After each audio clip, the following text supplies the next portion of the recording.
Hello friends, அனைவருக்கும் வணக்கம். இன்றைக்கி ஈவினிங் ஸ்நாக்காக ஒரு சூப்பரான இனிப்பு போண்டா பண்ண போகிறோம். நம்ம ஏற்கனவே போண்டா ரெசிபி விட்டுருக்கோம். இன்றைக்கி பார்த்திங்கன்னா வாழைப்பழம் வச்சு செய்ய போகிறோம். இது எப்படி செய்கிறதுன்னு பார்க்கலாம். அதுக்கு தேவையான பொருட்கள் என்னென்னு பார்த்துடலாம். ஃபஸ்ட்டு 2 கப்பு கோதுமை எடுத்திருக்கேன், 3 ஏலக்காய், 3/4 கப் அளவு நாட்டு சர்க்கரை, ஒரு 3 டேபிள் ஸ்பூன் அளவுக்கு தேங்காய் துருவல், 2 வாழைப்பழம் எடுத்திருக்கேன். பெரிய வாழைப்பழமாக இருந்தால் 1 எடுத்துக்கோங்க. பேக்கிங் சோடா எடுத்திருக்கேன். இது ஒரு பிஞ்ச் அளவு தான் சேர்க்க போகிறேன். ஃபஸ்ட்டு நம்ம ஒரு மிக்ஸி ஜாரில் நாட்டு சர்க்கரையும் 3 ஏலக்காய் 2 வாழைப்பழத்தையும் சேர்த்து அரைச்சி எடுத்துக்கலாம்.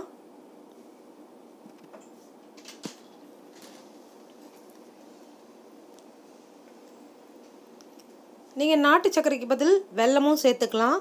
வெல்லம் சேர்க்குறது இருந்தால் கொஞ்சமாக தண்ணி வச்சு கொதிக்க வச்சு ஆற வச்சுட்டு வடிகட்டி சேர்த்துக்கோங்க. ஏன்னா தூசி அதெல்லாம் இருக்கும், அதனால தான். அப்படி நல்ல வெல்லமாக இருந்தால் அப்படியே சேர்த்துக்கலாம் இந்த மாதிரியே.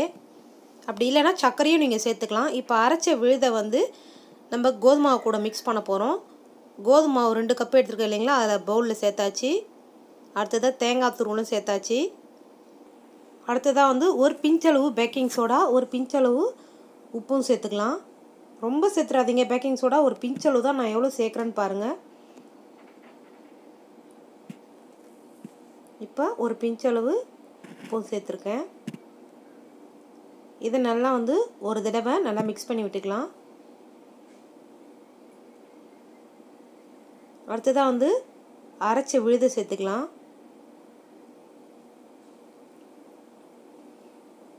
இதையும் சேர்த்து நல்லா மிக்ஸ் பண்ணிவிட்டு கொஞ்சம் கொஞ்சமாக தண்ணி ஊற்றி நல்லா மிக்ஸ் பண்ணிக்கோங்க. பஜ்ஜி மாவு பதத்தில் இருக்கணும், ரொம்ப தண்ணி சேர்த்துடக்கூடாது.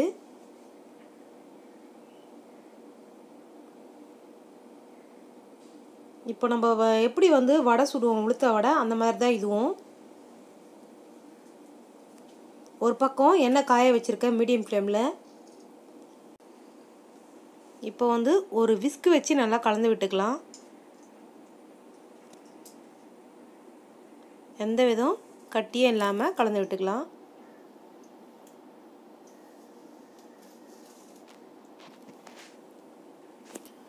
ரொம்ப ரொம்ப சூப்பராக இருக்குங்க இந்த போண்டா ரெசிபி. சின்னவங்க முதல் பெரியவங்க வரைக்கும் விரும்பி சாப்பிடுவாங்க.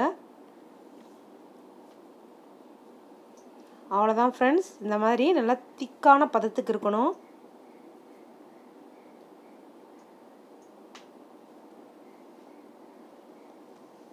இப்போ எண்ணெய் கடாய் காஞ்சிடுச்சு, எல்லாத்தையும் சுட்டு எடுத்துக்கலாம்.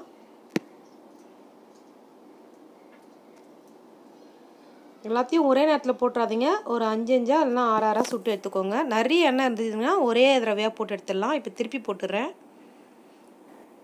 போட்ட உடனே திருப்பி போட்டுறக்கூடாது, கொஞ்சம் கோல்டன் கலரில் மாறும், அப்போ திருப்பி போட்டுடலாம். ரொம்ப சீக்கிரமாகவே இந்த போண்டா ரெசிபியை செஞ்சிடலாம். இப்போ நல்லா கோல்டன் கலராக மாறிச்சு பாருங்கள்.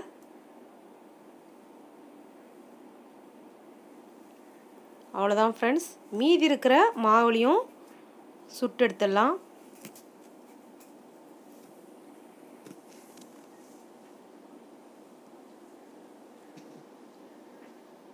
இப்போ இதுவும் நல்லா குக் ஆகிடுச்சு, எடுத்துடலாம். நல்லா சாஃப்டாக இருக்குங்க இந்த போண்டா. இது எப்படி இருக்குன்னு இப்போ பிரித்து காட்டுறேன் பாருங்கள். எவ்வளோ புசு புசுன்னு இருக்குன்னு பாருங்கள். ரொம்ப சுட சுட இருக்குது, என் கையே சுடுது. அவ்வளோதான் ஃப்ரெண்ட்ஸ், நீங்களும் கண்டிப்பாக இந்த இனிப்பு போண்டா செஞ்சு பாருங்கள். இந்த வீடியோ பிடிச்சிருந்தா மை சமையலுக்கு சப்ஸ்கிரைப் பண்ணுங்கள், லைக் பண்ணுங்கள், ஷேர் பண்ணுங்கள், கமெண்ட் பண்ணுங்கள். தேங்க்யூ.